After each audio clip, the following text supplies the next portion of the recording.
Hi, I'm Bobby Daniel, and this is Shorna Bishop, and we are doing Real Talk. We're literally in my kitchen. I'm a mom. Shorna's a mom of four. I'm a mom of four. We are small business owners, and we kind of grew up in the beauty industry and in a small town, and we've gotten to know so many different people in so many walks of life, and we've had a real strong calling to bring our conversations that we love so much to you.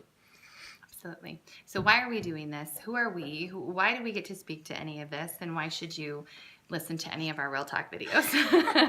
I think if you catch the video on principles, watch it to the very end. The reason that we're doing this is because people don't know what their rights are. They don't know what their role is in this country. And because of that, because we don't know our foundational principles and we don't know what our role is in this country, it allows us to lose this land that we love so much. Yeah. And it allows for everybody to give up their natural rights, and it allows power and control of whoever's at the top to take over your life.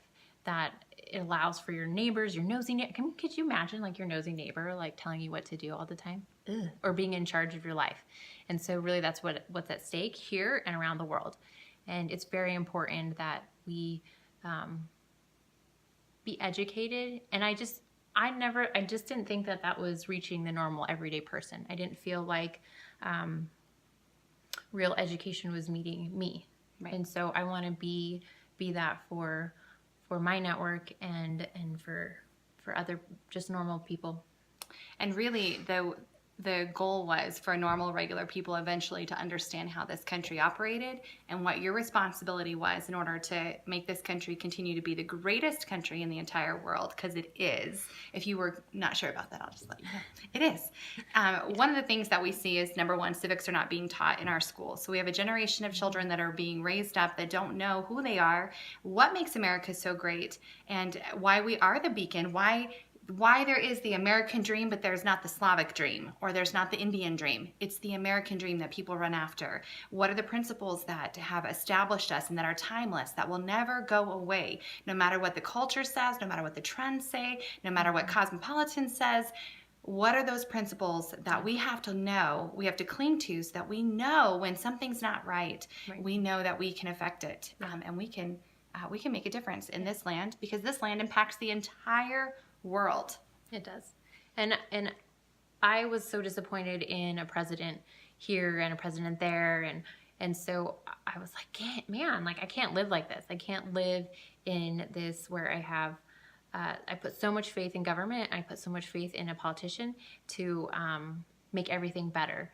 And so really diving into timeless principles and diving into principles of government, I was like, oh, I get it. That's something I can build my house on. I can plant my feet there, and I'm not swayed by who I like so much as a person. I'm swayed. The things that are really important to me are principles. And so when I'm working locally, when I'm working within the party structure, when I'm working with local government and also in federal government, I'm looking at who represents those principles the best. And then I'm not floating in the wind. And I think that that's something that we're all kind of having to deal with and kind of come to terms with when we don't like necessarily the president and we don't like them on maybe a personal level, and you're just flailing and you can't even put your finger on it. Mm-hmm. And it's like, oh, well, I think if we understand principles and we understand what our founding was for and what that means, what the American dream means, then we can really advocate for those locally and also federally. And you can vote for that. You can vote for the change that you want to see. Absolutely. And we just hope that through our just regular everyday conversation and we're just regular people. We don't have PhDs. I'm not a political science major or anything like that. Self-educated and partnering with people who are better than us and letting them mentor us and teach us. And we just want to bring that to you because we needed it so desperately, and so we want to share it with you guys. And we hope that you enjoy our conversations and share us. Hey, thanks. All right. Bye.